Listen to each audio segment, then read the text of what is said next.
Voilà, donc on m'a donné une dizaine de minutes pour m'adresser à vous, donc Jean d'Électronique, pour vous montrer un petit peu où sont les opportunités commerciales. Autrement dit, où sont les opportunités d'affaires dans ce qu'on appelle l'Internet des objets et pourquoi l'Internet des objets est une technologie qui, quand on est dans l'électronique, doit vous interpeller. Hein? Donc, on va faire une petite revue de ces choses-là. Pour ceux qui ne sont pas tout à fait familiers, juste une petite diapositive d'introduction, on comprend qu'on a relié à la connectivité entre différents dispositifs, que ce soit ici des senseurs, des capteurs, des caméras de surveillance et aussi des cellulaires. On a maintenant un changement important en électronique qui provient de l'Internet des objets et qui nous permet de connecter des dispositifs, des appareils qui étaient autrefois indépendants entre eux. Ça veut dire, vous allez voir, ça va changer beaucoup la dynamique. Traditionnellement, on fonctionnait en silo. On est maintenant, avec l'Internet des objets, dans une nouvelle dynamique sur le plan de l'innovation. Alors, pourquoi l'Internet des objets nous préoccupe? Mais on voit qu'en 2016 est arrivé au Canada quelque chose qui existe depuis déjà 36 à 48 mois en Californie, qui est une multiplication de phénomènes, notamment le Wi-Fi, notamment la multiplication de dispositifs connectés, qui fait en sorte qu'on a l'entrée et des possibilités importantes reliées à l'Internet des objets et l'électronique où vous êtes interpellé. Alors, quand on regarde la croissance, ce qu'on note, c'est que si on prend l'exemple de ce que vous avez dans votre résidence, on a un virage important pour connecter l'ensemble de dispositifs, que ce soit le jardinage, l'éclairage, la climatisation, sortir le chien, la ventilation. Toutes ces choses-là, par exemple, on a des objets qui vont devenir connectés dans lesquels on va ajouter des dispositifs électroniques. Donc, on a une croissance qui est importante dans ce marché-là. Alors, si on regarde le potentiel, le plus gros potentiel que l'on a, c'est dans beaucoup l'usine 4.0. Alors, on a un virage important que souhaite prendre le gouvernement du Québec dans l'usine 4.0. C'est quoi l'usine 4.0? C'est d'avoir à l'intérieur des dispositifs d'une usine des dispositifs électroniques qui nous permettent de capter des données. On comprend qu'on peut capter des données, on peut cumuler des données. On va se retrouver le lendemain matin avec des millions de données analysées. On a les gens du crime avec nous qui vont nous parler de ça, les gens de Matricis. Et on comprend que ça mène aussi à l'analytique, à la simulation avancée. Donc, on a une nouvelle dimension qui vient d'apparaître. C'est aussi très important, l'Internet des objets, relié à l'automatisation, la robotisation dans les services. Exemple, traditionnellement, on pense que c'est pour l'usine, mais aux États-Unis, on estime que 80% du travail de base dans les bureaux d'avocats va être maintenant robotisable, automatisable. Alors, on comprend qu'il va y avoir une foule de dispositifs électroniques qui vont apparaître dans ce marché-là. Je vous donnerai quelques exemples spécifiques. Mais alors, on a aussi les magasins intelligents. Vous entrez dans le magasin et via des dispositifs électroniques, vous avez une collection avec votre profil Facebook et vous avez déjà des choses qui vont apparaître, qui vont orienter de façon importante le consommateur dans ses actions. Alors, je vous donne quatre exemples de marchés d'application où, quand on est en électronique, il y a des opportunités importantes. Premier marché, c'est le marché du smart home, ce qu'on appelle la domotique, donc la maison intelligente. On a eu 3 tentatives dans l'innovation pour rendre plus intelligente une maison.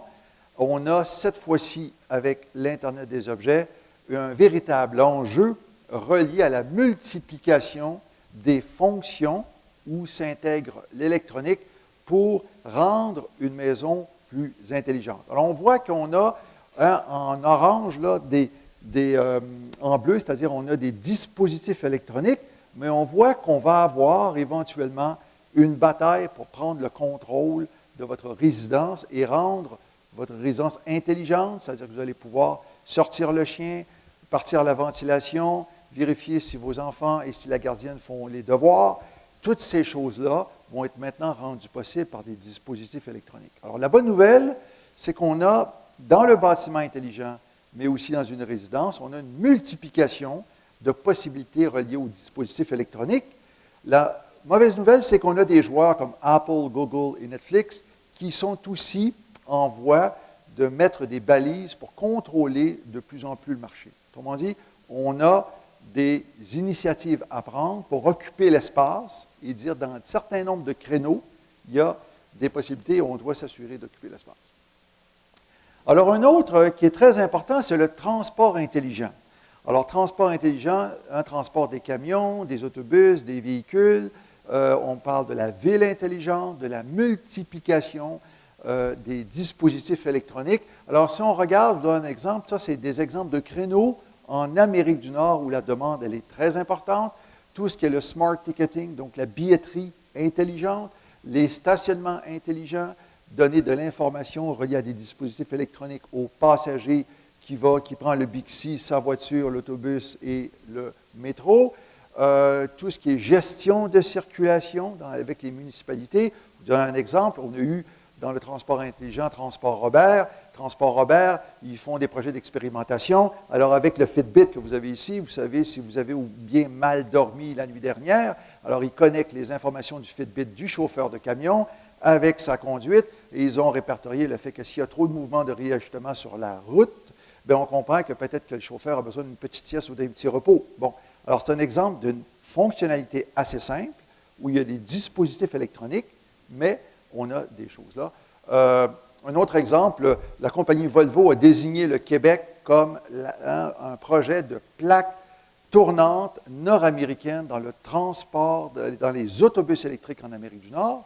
Il y a, avec Novabus, qui est un des partenaires du consortium, des possibilités de développement pour des dispositifs qui sont électroniques.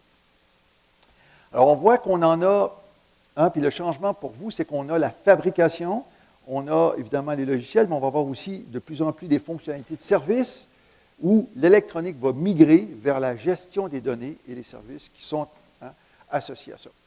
Alors, un autre, c'est le traitement de l'eau. Alors, le traitement de l'eau, on a une véritable révolution qui s'en vient au Québec. Pourquoi? Parce qu'au Québec, on a traditionnellement des normes techniques qui ont 15 à 20 ans de retard sur ce qui se fait en Amérique du Nord, au Canada anglais et aux États-Unis.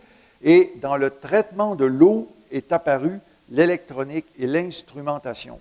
C'est-à-dire que vous allez pouvoir mettre des capteurs, gérer en temps réel les déversements d'eau à travers le Québec et avoir sur votre cellulaire tous les problèmes reliés au déversement. C'est quelque chose de nouveau qui introduit l'électronique à des gens qui sont dans le traitement de l'eau, pour lesquels l'électronique, ce n'est pas, comme on dit, leur discipline de base, c'est des gens qui sont en gestion de l'eau, génie, chimie. Donc, on a un virage important et le gouvernement du Québec est prêt à s'engager sur des terrains pour expérimenter la mise en place de dispositifs électroniques reliés à l'instrumentation dans l'eau. Alors, un autre, c'est dans le marché des wearables. Alors, les wearables, c'est tous les dispositifs. Alors, on est dans la phase 1. Phase 1, c'est le fameux Fitbit, souliers intelligents. On a des casques intelligents. Alors, on comprend qu'on a le marché de consommation, mais on se cherche au Québec des créneaux. Quels sont les créneaux dans lesquels, quand on est dans l'électronique, il y a des possibilités de marché? Alors, je dis toujours là, il faut toujours faire quelque chose où, en Amérique du Nord, tu ne manges pas dans l'assiette du Rottweiler. Autrement dit, si tu fais une attaque frontale contre Nike, les représailles vont être assez immédiates. Mais tu peux te trouver des créneaux. Je vous en donne deux. Dans les wearables, santé-sécurité, Québec, capitale mondiale, tu te fais pratique dans la santé-sécurité, donc tout ce qui est, par exemple, des gants intelligents où la sironde s'arrête dans une usine, à des vêtements où vous pouvez voir que le travailleur fait de mauvais mouvements via des dispositifs électroniques. Il y a dans le vêtement intelligent, la santé-sécurité, via la réduction des primes, de grandes possibilités pour exporter des produits. On a au Québec, dans la santé-sécurité des gens, nous, on a des partenaires qui exportent jusque dans les pays du Golfe des technologies québécoises. Alors, on a là quelque chose d'intéressant. Un autre où le Canada fait très bien, c'est wearables, dispositifs électroniques et ce qu'on appelle la médecine personnalisée. Votre mère de 85 ans va faire son Provigo, elle a un manteau intelligent et vous avez sur votre cellulaire la captation de ses fonctions vitales. Donc, vous savez, est-ce que les fonctions de votre mère sont bonnes, pas bonnes? Vous avez ça en temps réel sur votre appareil. On comprend que dans la médecine, maintien à domicile, tout ce qui est équipement personnalisé, on a là, via des capteurs et l'électronique, des possibilités pour vous qui sont intéressantes. Voilà. Alors, un des grands défis qu'on a, quand on est traditionnellement électronique, on voit que des secteurs comme la valorisation des données, dont on va vous parler dans quelques minutes, et la gouvernance des données, donc la sécurité des données, les Wi-Fi, la régie des données, à qui appartiennent vos données? Hein, parce nous, on est entouré de gens qui veulent, tout le monde veut les données du voisin, mais personne ne veut donner les siennes. Hein, c'est un peu comme sur Facebook. Alors, autrement dit, si on veut faire des projets, il faut générer des données. Hein, puis François va vous en parler dans quelques minutes. C'est un dossier important. On comprend qu'on a quelques cas de succès. La météo est un exemple. Tout le monde accepte d'être géolocalisé pour avoir la météo, parce que vous voulez savoir s'il va pleuvoir ou non quand vous allez revenir chez vous à pied ce soir. Vous avez un bénéfice, mais on a des enjeux reliés à la gouvernance. Donc, pour vous, il faut, et c'est pour ça qu'on est ici, Espace Radar, dans des projets de mobilisation, se mettre dans des réseaux de collaboration multidisciplinaires avec des gens qui sont dans d'autres disciplines que l'électronique traditionnelle. Dans un exemple, ça peut être le service, ça peut être l'analytique. Qu'est-ce que tu fais avec les millions de données qui sont générées? Jusqu'à présent, il n'y a que les sciences médicales qui sont capables de traiter 3 millions d'informations overnight. Hein. C'est un nouveau domaine. Les normes, les protocoles, la fabrication des senseurs, les dispositifs, le réseautage, les enjeux de plateforme. Il y a des enjeux importants de réglementation, de travail avec les gouvernements. Est-ce qu'on va avoir au Québec et au Canada des normes différentes des États-Unis, par exemple? Dans le transport intelligent, c'est un gros problème. Est-ce qu'on attend et on va prendre la norme américaine pour faire le transport intelligent dans les dispositifs électroniques et les protocoles? Ou si on va faire comme Douane Canada, hein, Douane Canada avec Nexus, ils ont, hein, Nexus aux États-Unis, c'est les doigts, pour Canada, c'est les yeux, bien, ils ont décidé d'avoir une norme différente. Vous comprenez, quand on fabrique des équipements, des dispositifs, c'est une chose importante hein, de savoir. Alors, donc, on a aussi des enjeux de normes. Voilà, donc ça fait le tour. On m'a dit qu'on avait peut-être quelques minutes de questions. Hein? On va essentiellement prendre 2 questions. Une de ce côté-là, un autre de ce côté-là. Est-ce qu'il y a des gens qui auraient des questions ici?